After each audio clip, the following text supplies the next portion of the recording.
I met this woman, and this Russian woman, and as we're like hooking up in the van, she's like, "You are weak pussy, I can have you killed." I'm like, is this how Russian people like flirt? Like, I don't know, what is this? But I'm like, yeah, that's a great term. I think a lot of people go up and, you know, for lack of a better term, their demeanor is that of a, quote, weak pussy. Sort of a meek demeanor where you're out and you're just hoping nothing bad happens to you. Like, I hope nobody says anything mean to me. Their vocal tonality will be very, like, soft. It'll be very questioning, sort of, I guess, what's a good way to put it? Like, a trying for rapport tonality where it's like, so, hey, how's it going? Like, it sort of lilts up at the end, like, what's going on? How's your night, right? As opposed to this sort of like, and I used to say cocky dick, where you're kind of like, hey, what's up? Good evening. Allow me to introduce myself. Da, da, da, da. You know, it's kind of this sort of neutral, almost downward inflecting tonality. Think of any like Ryan Reynolds character. You know, like the Deadpool, or like when he was in that other, or Van Wilder. It's like this sort of like cocky jerk, but with a heart of gold. So then I realized a better way to put this would be, it's just somebody who has high self-esteem. Very, very high self-esteem. This is a cornerstone of your ability to socialize effectively, is do you have high self-esteem? Now, what is self-esteem? How would you define that? Comfortability in yourself. Comfortable with yourself. Yeah, I would say, number one, you believe you deserve the things that you want. More money, love, friendships. Do you believe that it's a good idea for people to associate with you? Or are you trying to trick someone? Like, oh, I'm going to trick somebody into going out with me. I'm going to trick someone into being my client. Hope I can get over on them, right? If you're like that, if that's your belief, like you don't deserve it, you're going to have a very, very difficult time, you know, closing the deal. Because, you know, again, you might get some clients here and there, but ultimately when they come to find out that, you know, you're not providing as much value as they initially believed, you're not going to have a lot of staying power. You're certainly not going to get repeat business.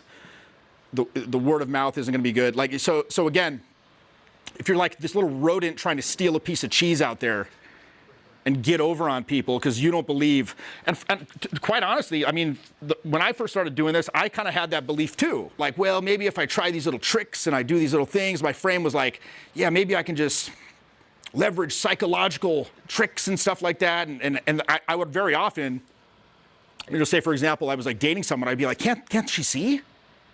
Can't they see? I was always waiting for the mask to slip. You know what I mean? There's like drawing rip dabs on a fat belly. Like literally, and just like hoping I don't run out of gambits and stratagems and tactics. Like once I run out of my 2 hours of memorized fucking anecdotes or whatever it was, then it's like, dirt. I hope they don't see. Can't they see? So yeah, I was always kind of waiting for the other shoe to drop. It's not a good place to be, right? And of course, fake it till you make it is the conventional wisdom that a lot of people say when you're starting out. Behave as if. Behave as if you were confident. And I think that can help people a lot. I think that's beneficial to an extent, but you will quickly butt up against the limitations of that. It can serve you. So for me, I invented this character in my mind called Jeffy. And Jeffy was like good. He was good. Like, what would a person who was skilled at socializing, how would that person act? How would they behave? Act like that. And essentially it was like a method acting, if you will. And I would put on this character. And like the defining characteristic of that Jeffy character was he doesn't give a fuck. Jeffy doesn't give a fuck. He says whatever the fuck he wants. He does whatever the fuck he wants. And he doesn't give a fuck. And again, like I said, I had success with that. But ultimately, I had to find, okay, well, why would I act like that? Like, what would be a reason for me to actually behave that way? So, number one, you believe you deserve what you want. Number two, and this is equally important and more relevant to what we were talking about a moment ago, you have to believe that you can deal with the challenges that are going to be thrown at you as you pursue those goals. Like, you believe you can handle it. Because, again, if you want an average outcome, you do average person things. You're going to get an average outcome. What's the average outcome? Dog shit. It's fucking terrible. If we're talking about like socializing, what is the average outcome for most people? Particularly these days. Look, here's another thing. Like, some of us are older in here. I'm a Gen X. A lot of you are millennials. I've seen, because I go out every weekend, on program, and a lot of people came of age during the pandemic. And so now Gen Z's hitting the bar. Holy shit. They have no social skills at all. Ask anyone who works in the industry. They're like, dude, I don't like them. The fractured attention span, the loneliness, the lack of connection. So what do most people do in terms of like, well, let's just say dating. How do most people like find a partner? Tinder friends. It's like the fishbowl idea. Pickleball. They go to the pickleball league. And then they play in the pickleball league. And they get a crush on Megan from the pickleball league. And then after the tournament has concluded, they've like, hey, Megan, I finally have garnered the temerity to ask you on a coffee date. And then after 3 months of hanging out with them, they grow together slowly. I mean, that's how I hooked up with most of my girlfriends when I was in my early 20s. Like, I didn't actually lose my virginity until I was 19. I went to San Francisco State, go Gators. And I was in the dorms, and I grew close with this young girl over a period of several months. And then we had, like, hot virgin on virgin action in the dorms at Mary Park Hall. It's like, is this the right hole? I think so. Yeah, so very, like a beautiful love story. Then we moved into an apartment off campus in Park Merced the next semester, and then she was kidnapped by Christian fundamentalists and taken to an inpatient re-education facility, and I never saw her again. Same old story. You can relate. And then, like the next relationship, I was working at Sloat Garden Center. And I was actually a California certified nursery person. I grow roses and enter them in shows and shit. You see me doing this. I met a coworker there, and again, same thing over a period of several months. We grew closer together, and then we ended up moving in together. And that was a very abusive relationship, like very abusive. We were doing a bunch of drugs and throwing plates at each other and screaming at each other all the time. But we stayed together for 4 years. Now, why would I stay with this relationship that's not helping me, but it's like debilitating and hurting me? Yeah, point blank period. Scarcity, codependence. Like, I thought that if I leave her, if we break up, I will be cast adrift up the creek without a paddle once more. I will not have the ability to find somebody in a relatively short period of time, and I'm just going to have to rely on getting lucky again. And that's what most people do. Again, they'll find someone at their work. They will hook up with the first halfway decent person that deigns to fuck them. And then maybe they even get into a long-term relationship, a marriage. And then they find out that actually, oh, wait, we're incompatible. And then they stay in this it like disintegrates into this acrimonious thing until finally it blows up. They stay together for the kids or whatever. It's just like, it's not a good situation. So, people want to learn this stuff for a variety of reasons. I say, look, the reason that you want to get good at like dating is so you can actually be present in your relationship. You're there because you're choosing to be there every day. Not because I'm staying here out of scarcity or I'm staying here out of like some weird codependence. And then also, it's funny too because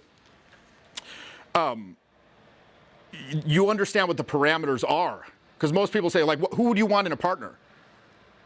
Well, like what qualities do you want in a partner?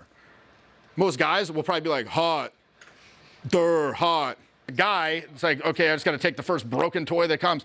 So, for me, I've always had like a main girlfriend, even when I was like going out and learning this stuff, open relationships, things like that. Cheating, not proud of that. I've done the whole gamut. After every breakup, the first thing I would do was, number one, I would assess my own culpability. I'd be like, okay, where did I fuck up? How did I behave where it was not cool or it was like unacceptable to them?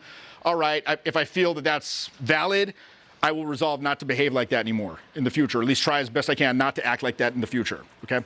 Number two, okay, now let's see, what about them did I find incompatible? Okay, add that to the list, to the growing list of things that must be satisfied to get into a new relationship. And it could be something like can't be allergic to my cat, it could be gotta have a car, it could be anything. But it's like, that will not work. I know that will not work. Currently, like I have a girlfriend and satisfies every one of those things. But point being, I was able to find that person by dating a lot of people, right? So that's, again, there's numerous reasons why you want to learn this. Now, by the way, I can teach you like what to do, but here's the thing, most people don't do it. If something is a should to you, you won't do it. When it's a must, you will do it. regardless of what it takes. You will do it. I get these guys who are ostensibly there to learn like dating, correct?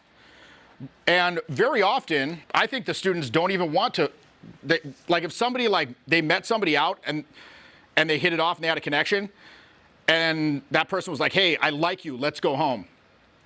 They wouldn't do it. Like they don't actually want to succeed. Now, what percentage of students do you think don't want to succeed? If you had to throw it out there, take a guess. 25?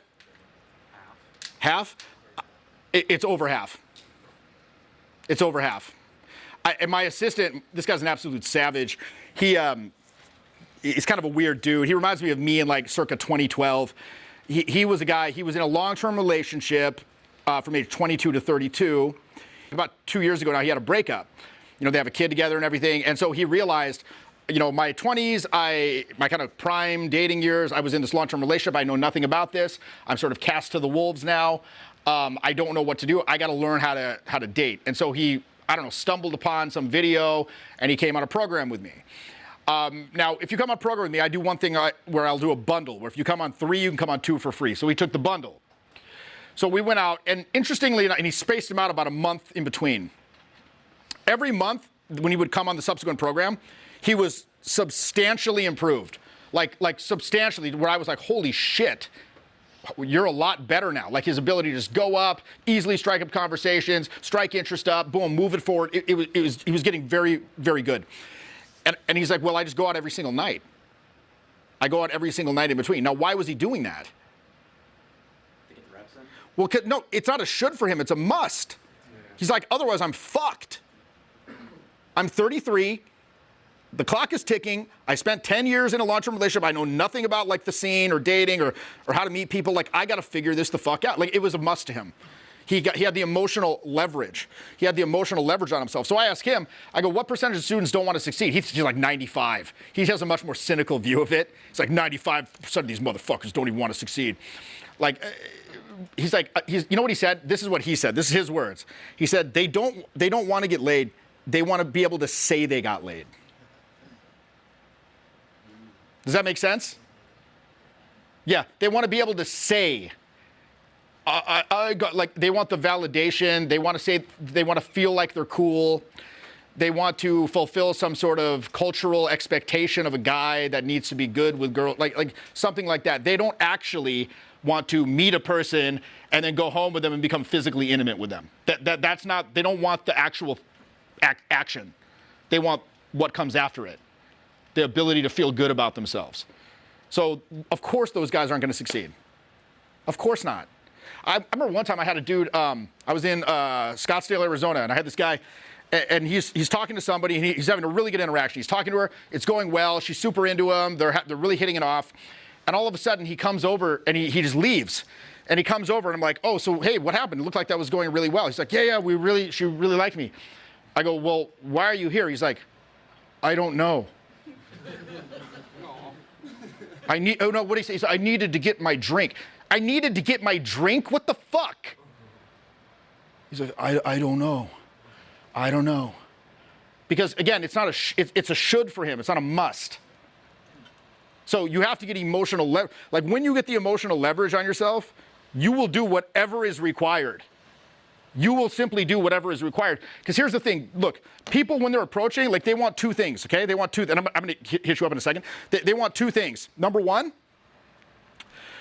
they ostensibly want it to work. They want people to like them. They want to have a connection.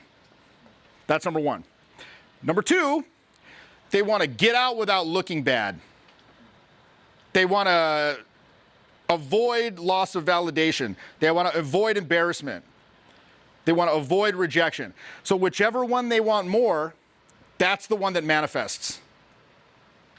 When they want to avoid rejection, they won't get rejected. Why? Because they won't move it forward. They won't own their intention. They won't push it forward. They won't close the deal. They won't like ask them to sign on the dotted line. They'll just like linger. You know, you see salesmen like this. They're good at talking, but they can't get it past the finish line. Take your credit card out. Let's do this. Let's pay. They'll just keep pumping the features and talking about the product, but they just can't close the deal. Because now, maybe it's a self-esteem issue too. So the thing is, it's like, okay, What will happen? You're not gonna get rejected. What's gonna happen? 5 to 10 minutes of polite conversation followed by the words, nice to meet you. That will happen every single fucking time. So really, it becomes a question of how many times do you need to hear the phrase, nice to meet you, until you say, ya basta de fucking tonterías, and you say, no more foolishness, enough, I don't care. I don't care if the next person sets me on fire. I don't care if the next person live streams it and I'm ridiculed by a million people. I don't care. I'm just not gonna hear fucking nice to meet you again.